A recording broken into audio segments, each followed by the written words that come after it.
topic is relativistic momentum. Right? So in general, we know momentum is equal to mass into velocity, and mass which we have is something which is relativistic mass. So that means if I am finding out the relation for relativistic momentum, I am also going to find out eventually what is the relation for relativistic mass.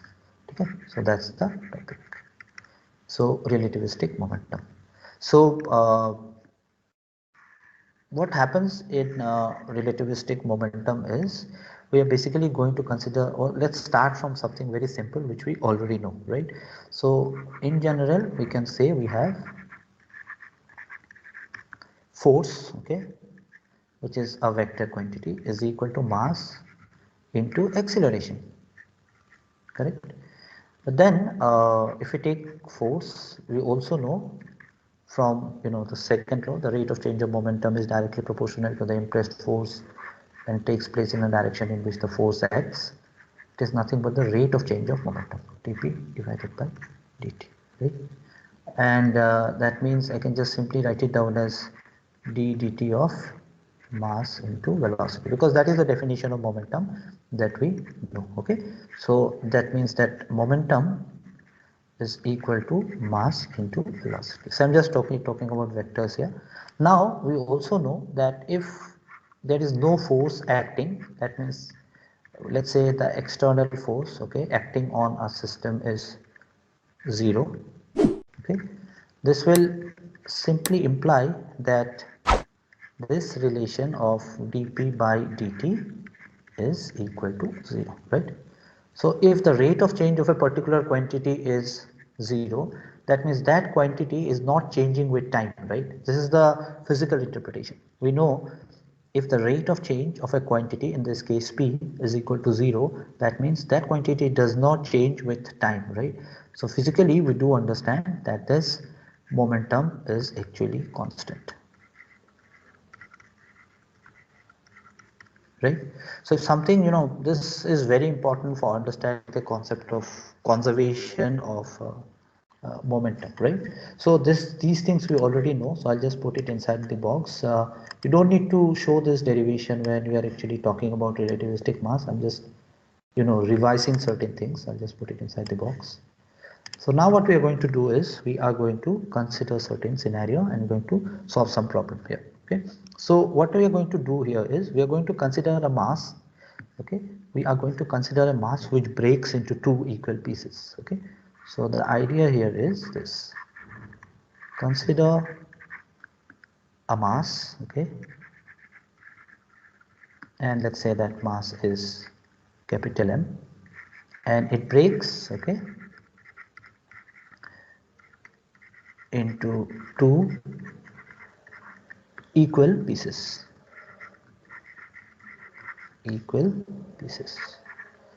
Okay, now why do I say that? Because I want to consider this scenario where I'll be using the conservation of mass and conservation of momentum concept.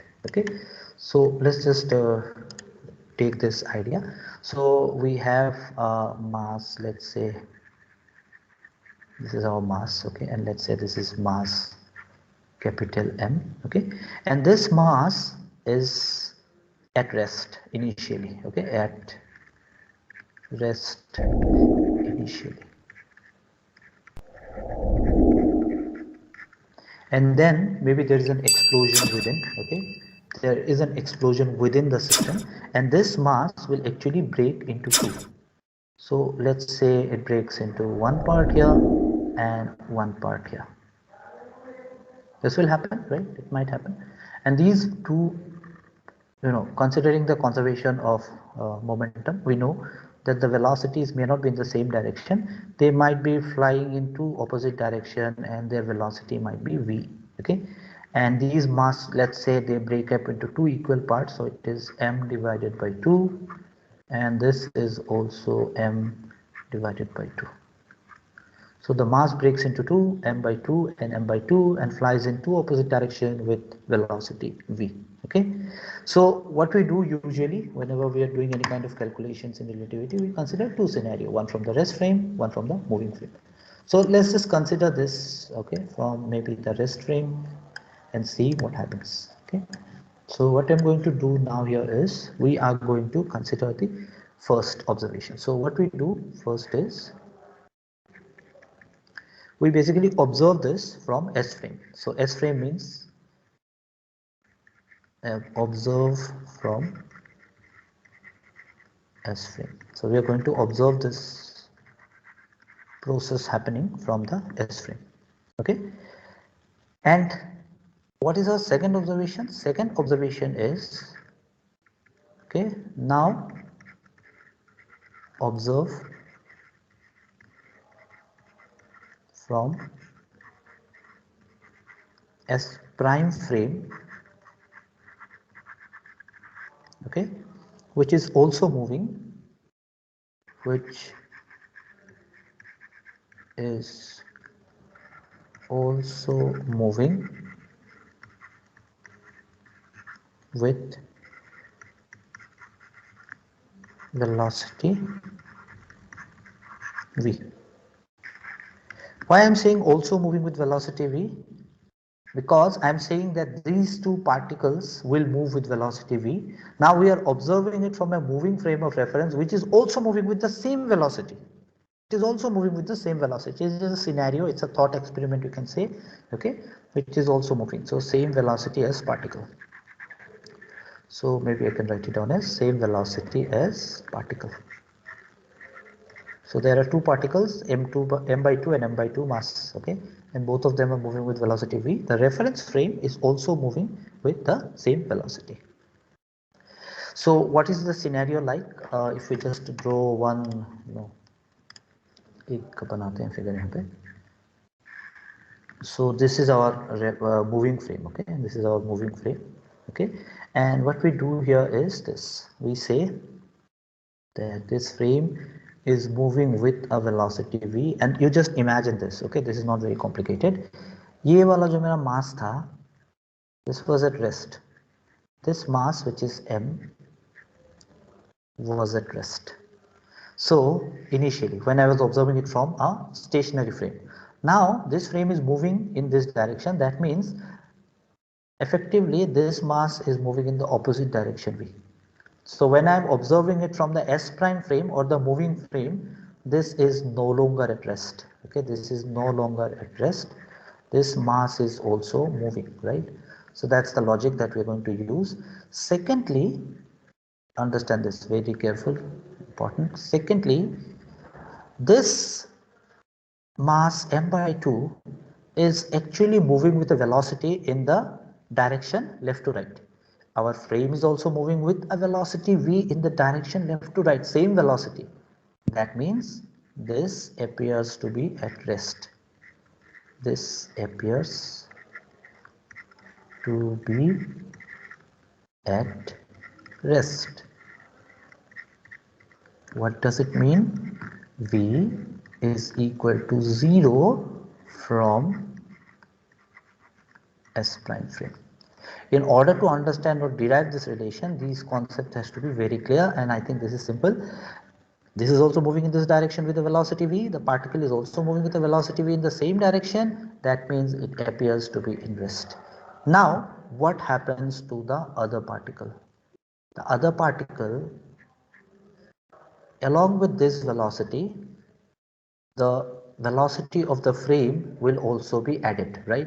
So in general, if something is moving in this direction with a velocity v and another body is moving in this direction with a velocity v, by the concept of relative velocity, if they are moving in opposite direction, the velocities are added. This is v plus v, right? If your friend is in a bus and you are in a bus, they are moving in opposite direction, you will hardly get much time to talk to your friend because both of them are moving at a fast speed.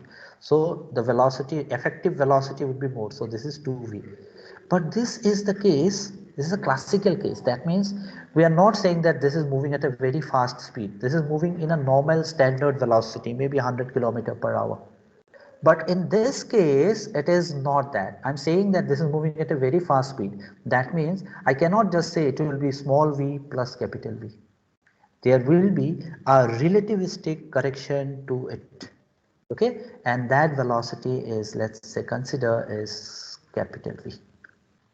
In the last class, we said that we basically have a mass m, which is initially at rest, and you are observing it from a frame which is not moving. Okay, we are observing it from a frame which is not moving. That means we are in the same frame of reference as the mass m.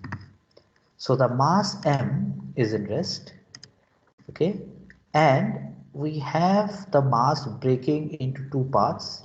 That means let's say m by 2 and m by 2, and since we have to look into the conservation of momentum, so by laws of physics, as soon as they break into two parts, they will have certain velocity.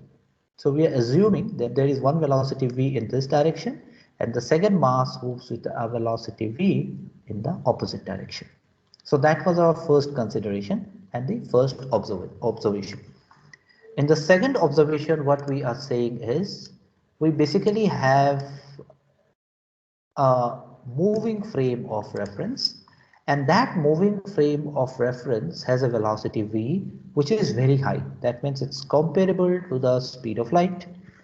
Now this mass, which was moving from left to right, is moving with a velocity v, and our frame of reference is also moving from left to right with a velocity v. So technically effective velocity would be 0, right? Because if you are inside a bus moving with a velocity v, your friend is also inside a bus moving with a velocity v, and both the buses are moving in the same direction with the same velocity, its relative velocity is 0. That means the effective velocity here is 0. On the other hand, for the second mass, it's moving in the opposite direction with a velocity v, but this time it's moving, this velocity that we are considering for the frame of reference is moving in the opposite direction. So there are two velocities involved. One is small v and one is again the small v but in the opposite direction. But now this velocity, okay, these velocities that we have here, they are comparable to the speed of light. So it is not a simple addition or subtraction of velocity. It is a relativistic velocity. So for relativistic velocity, when we add them, we cannot just simply say it is ux minus v or ux plus v or so on. We have to use this particular relation. So this is what we are going to use today. So this is our second scenario. Now remember, whatever may be the situation, it should not violate the laws of physics. Okay, so we are going to analyze this system and check if it is violating any of these laws. Okay, so let's start our calculation. So for that, what we are going to do first is we are going to find out what is the effective velocity. So that means we can say ux prime is equal to, now you know the result, it's ux minus v divided by 1 minus v into ux divided by c square. So that's our addition of velocity result that we have already seen. Okay, and so that you are not confused, okay, and you clearly remember what are these terms, that's very important. Okay, ux, okay, we have already mentioned it a number of times, but still I'll write it down. Ux is the particle velocity. This is the particle velocity. Okay, and v, which we have here, is nothing but the frame velocity. So understand the difference here. We are saying that not only the frame of reference is moving, the particle which is within the frame is also having some motion, right? So we can actually do our calculations here. We can simply write down ux prime is equal to, now what is my particle velocity? If you go into the previous slide, the particle velocity is v but in the opposite direction, right? So that means we can simply write it down as minus v, that's the particle velocity, minus this small v. This is again the frame velocity. The condition that we have considered that the particle velocity and the frame velocity both are in same, both are small v, right? So here also at the denominator we can write it down as 1 minus v into v divided by c square. So that means this is nothing but minus 2 times of v divided by 1 plus v square divided by c square. So we have got this relation, which is actually the effective velocity. Okay, we can also denote it as capital V. This is capital V. Okay, so I'm just denoting it this way. Simple. So what we do now is, therefore, if we again plot the image or the picture, we can say from S prime frame. So we are observing the situation from the S prime frame. We have got the mass, which is nothing but capital M, and since we are in a moving frame of reference, that means the mass may be there stationary, but if we are in the moving frame of reference, for example, you are inside a train and the train is moving with a velocity v in this direction, that means you are in a moving frame and the mass is here. So you will see that the mass is actually moving in the opposite direction with the velocity v, same v. So if you are inside a train and you are observing the mass, you will see it is moving in the opposite direction. It will give you that illusion, right? So this is one mass, and then what happens? The mass breaks into two, as I said. So the first one was m by 2, and this one is actually having zero velocity. So this is zero velocity because this mass is moving in the same direction as the moving frame of reference with the same velocity, but the other mass is moving in the opposite direction, but its velocity is capital V now. And what is capital V? Just now we have calculated. So this is our capital V. So this is minus of 2 times V divided by 1 plus V square by C square. I'm just representing it. You can just write down it as capital V. Okay. So this is the result that we have found out. Now, the laws of physics should not get violated. That's very important. The laws of physics should not get violated. That means where we consider the conservation of momentum, energy, mass, everything should be valid. So what we are going to do is, let's talk about momentum here. So let me just write down this conclusion. Before breaking, that means the mass is not broken into two before breaking. Okay, if we want to know the momentum, that means the momentum of the mass capital M, it will be nothing but mass into velocity, right? Mass into velocity from this frame of reference, but then this is moving in the opposite direction. Frame of reference is moving in this direction. That means it will be minus of mv. That's the first case. And then what we do is, what is happening after breaking? So we are saying, let's say it breaks. So after breaking, okay, we can actually find out what is the total momentum. So after breaking, total momentum, remember we are observing it from moving frame of reference. So total momentum is equal to, now this mass is effectively at zero velocity. If we are observing from here, that means the momentum would be 0 plus, for this mass we know the mass is nothing but m by 2. So I will write it down as m by 2, and the velocity is this term, this term. This is the effective velocity. So this is opposite direction, so minus would be there, minus of 2v divided by 1 plus v square by c square. So if you write it down, you get it to be minus m by 2 and into 2 times of v divided by 1 plus v square by c square. Now there is a problem. What's the problem? According to the laws of physics, the momentum before and after should be same by law of conservation of momentum, but we see before it is minus m by 2, after it is minus m by 2, before it is, sorry, minus mv, and after it is minus m by 2, it will 2v divided by 1 plus v square by c square. So it is not getting conserved. If it is not getting conserved, that means it is violating the special theory of relativity. What does special theory of relativity say? That whether be it in a moving frame, in an inertial frame, it is an inertial frame because it is moving with velocity v. So whether it is a moving frame or a stationary frame, the laws of physics will be intact. It won't get violated, but it's violating here. That means there is some problem, and the problem is with the mass. That means that if a system is having a moving mass, that value is different depending on the velocity, and if it is not moving, that mass is different. Okay, so this is the concept. But before we do that, okay, before we do that calculation, let's just conclude some lines here. That means we can say Hence, momentum is not conserved, right? We can easily see from this relation that momentum is not conserved. So momentum is not conserved. Okay, and which simply means that which violates special theory of relativity. It violates the special theory of relativity. Okay, so that means we have to make some changes. Hence, some changes are needed.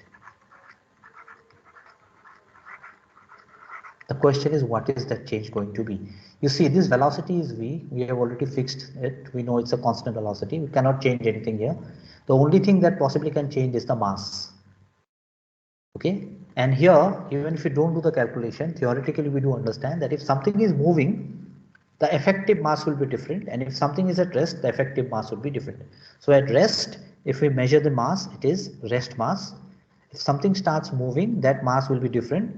Okay, and if the speed is very high compared to the speed of light, we call that as relativistic mass. Okay, so this is what we are going to derive now. So in simple plain words, if we just want to write it mathematically, we can assume some things here. So what we can say is, we will assume what?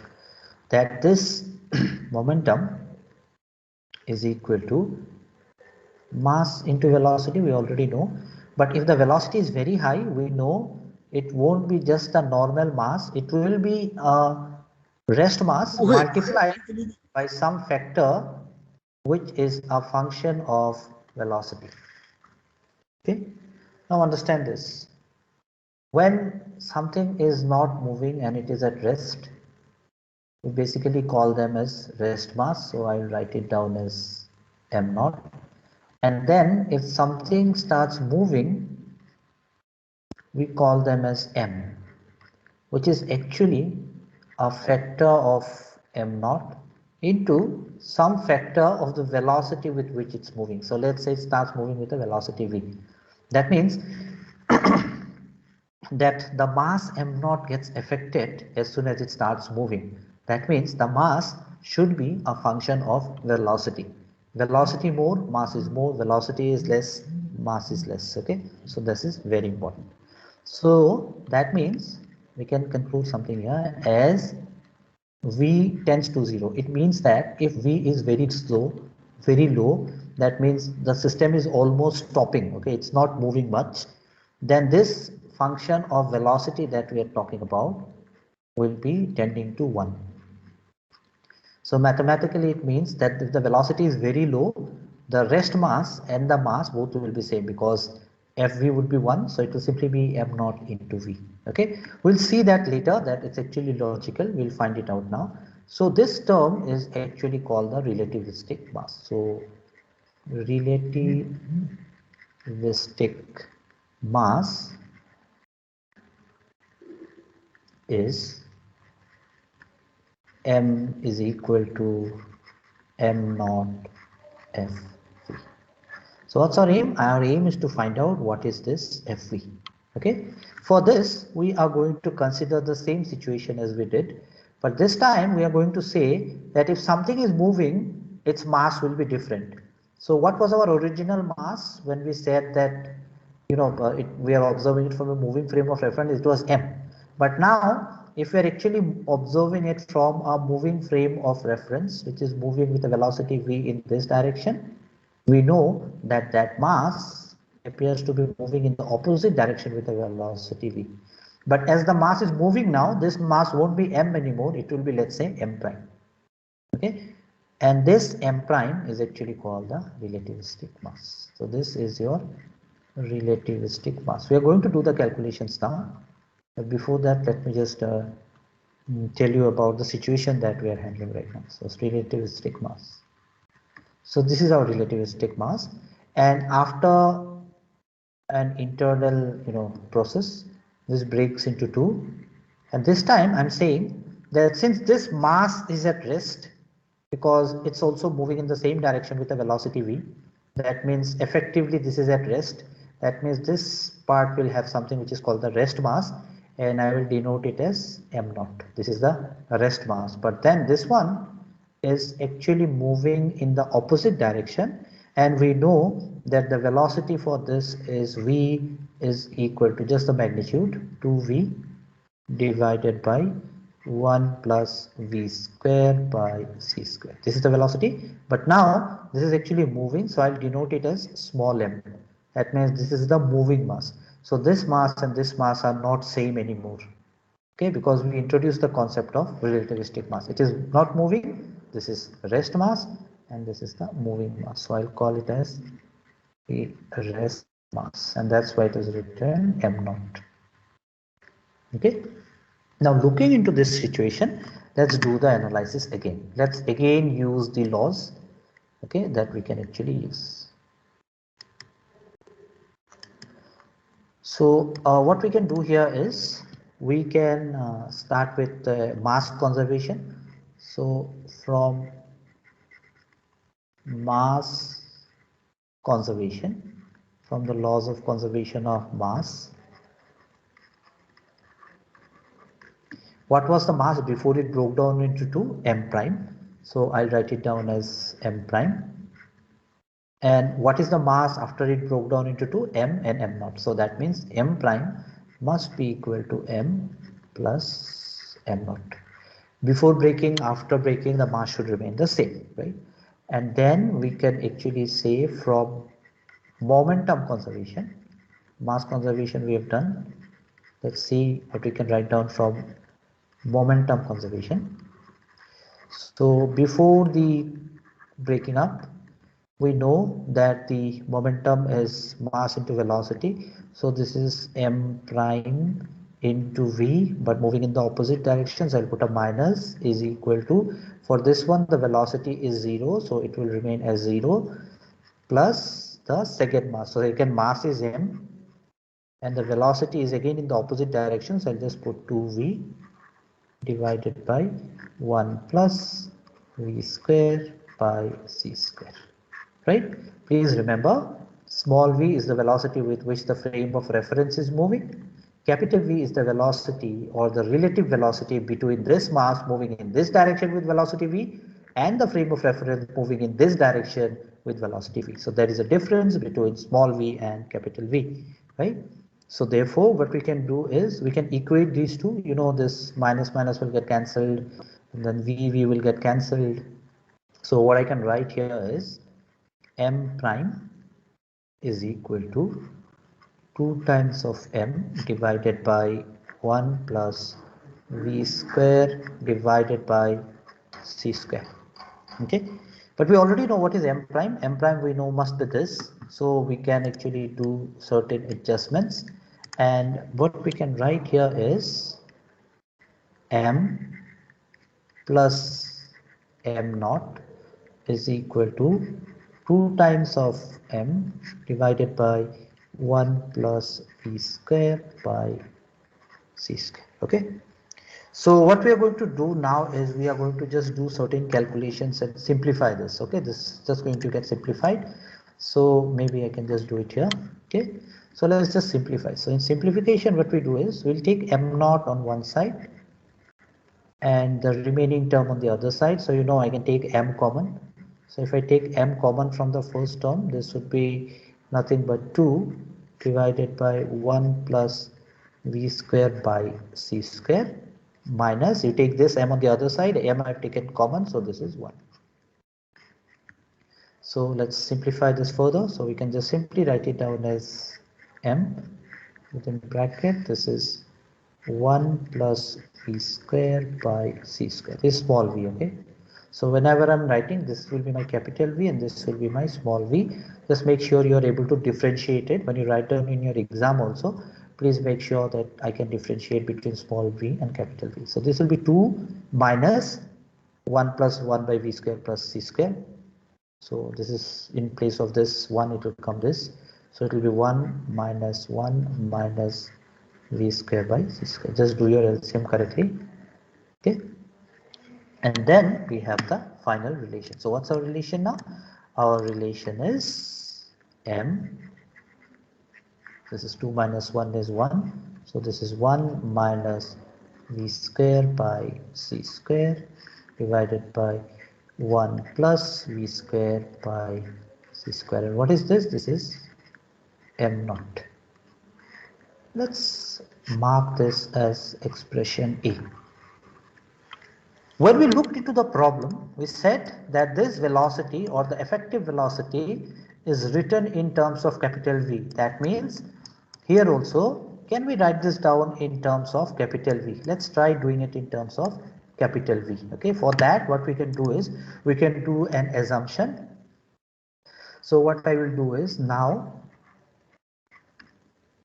1 minus capital V square divided by c square. What is it? It's equal to 1 minus, you know what is capital V? We have already calculated it. This is 2V divided by 1 plus V square by c square whole square divided by this c square, right? Divided by this c square. So we can just simplify it and write it down as 1 minus, this is 2v whole square. So I can just simply write it down as 4v square. And this is a c square divided by, so I'll just take it to the numerator by c square, whole thing divided by 1 plus v square by c square whole square. What we can do now is we can just take the LCM. So if I take the LCM here, I can just simply write it down as 1 plus v square by c square whole square. On this side, I will get the same term here. So let me just open up the bracket. So it will be 1 square plus v 4 divided by c to the power 4 a square plus b square plus 2ab. So 2a is 1, so I'll take 1, b is v square by c square. So this is v square by c square. Close the bracket. If you take the LCM, this goes here. I'm expanding it. I've expanded it in one line. Minus 4 times of v square divided by c square. So if I simplify this further, I can get it as 1 plus v square by c square whole square, and this is okay, 1 plus v to the power 4 by c to the power 4. But you see this 2 times v square by c square minus 4 times v square by c square. So that means this is minus 2 times of v square by c square. Some normal algebra. So therefore this 1 minus v square by c square is equal to, what is this? This is 1 minus v square by c square whole square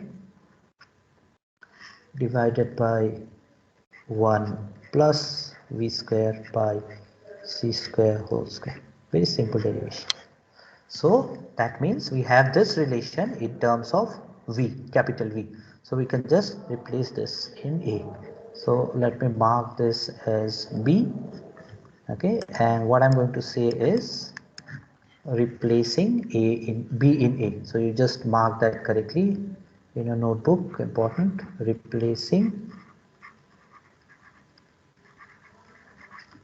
B in A. So if we do that, we get that M is equal to m naught into 1 minus v square by c square. We know this is the effective velocity, very important. Okay, so that means our, oh sorry, this is m naught, this is important, this is a big mistake, don't do that. This is m, this is m naught. M naught is our rest mass, right? Therefore our relativistic mass m is equal to m naught divided by,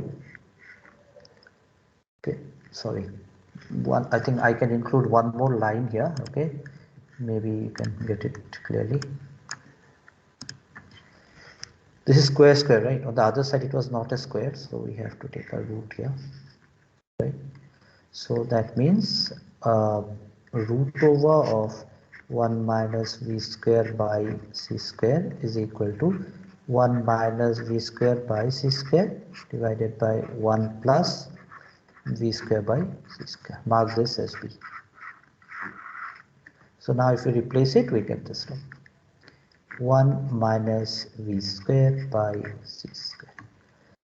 So this is the relation for relativistic mass. This is relativistic mass.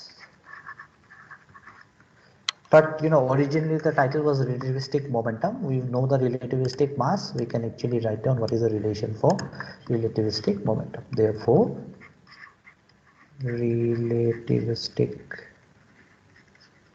momentum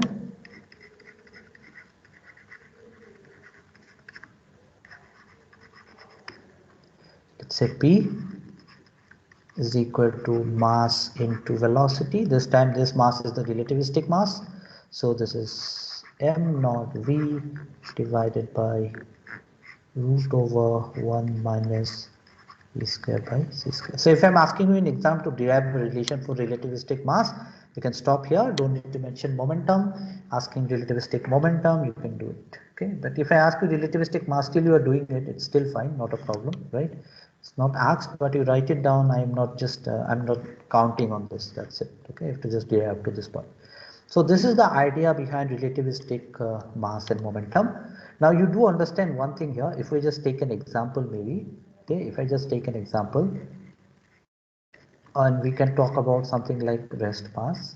So rest mass means the electron is there and it's not moving. Let's say what is the rest mass of electron? Rest mass of electron. So whatever mass we usually measure and we say that's the mass of electron, that means let's say m electron rest mass is nothing but 9.1 into 10 to the power minus 31 kg. That is actually the rest mass. Okay, so scientifically speaking, if you are standing on a weighing machine and measuring your own weight, okay, and divided by g, and then you get what is your mass, right? So that would be your rest mass. Okay, so this is the rest mass of the electron. But then when we talk about the moving mass, maybe this is an example. Let's say this electron moves with velocity 0.6 c around the nucleus. Around the nucleus, right? The question is calculate its mass. So whenever I'm saying it's revolving around certain velocity, and if you have to find out the mass, that means you are supposed to calculate the relativistic mass. So you calculate it using this relation. You put the value of m naught as this, the mass of electron, put the value of v as 0.6 c whole square, and then do your calculation. When you will do your calculation, you will see that this mass that you are calculating is greater than the rest mass of the electron. Greater than this. The mass of the electron is going to be greater than the rest mass of the electron. What does it signify? Mathematically we say that the mass is more, but physically if we want to understand it, that means that if you and me have started moving, our mass will be different from the mass that was measured when we were not moving. So as we start moving, and if our speed keeps on increasing, based on this relation, our mass will also keep on increasing. Now imagine you start moving at the speed of light. That means this term root over 1 minus c square by c square, you're moving at the speed of light. This is your speed, or maybe my speed. That means this would be equal to root over of 1 minus 1, which is equal to 0. That means you are having a term m naught divided by 0, which is going to give you infinity. That means you are going to have infinite mass, which is physically not possible. Infinite mass means you are going to have infinite energy. E is equal to mc square, right? So infinite energy is also not possible, and as a result of which we cannot move faster than the speed of light or equal to the speed of light. Are there any materials which is actually having a large mass because it's almost going very close to the speed of light? Yes, we can talk about protons or neutrons, which are accelerated at a very fast speed to mimic the Big Bang in the LHC experiment. Okay, so there these relativistic ideas of mass and all are used, but not in our day-to-day life. Our day-to-day life, v to बहुत छोटा होता है. You take this calculation, this is just going to be 1. So whether you are moving or you are stationary, both the cases, the mass are almost equal, and hence we don't consider it much. But that's the beauty of relativity, that our speed actually depends on mass. So that means that if I am saying that this relativistic mass is actually rest mass into a function of velocity, we see that this function of velocity that we calculated is 1 divided by root over 1 minus v square by c square. And this is also dimensionally correct because v and c both are speed, so their units will get cancelled. So this f of v is actually a dimensionless quantity. So this side, if you have kg, this side also you will have kg into a dimensionless quantity. So this is kg, this is also kg. So in any way we are not violating any of the laws.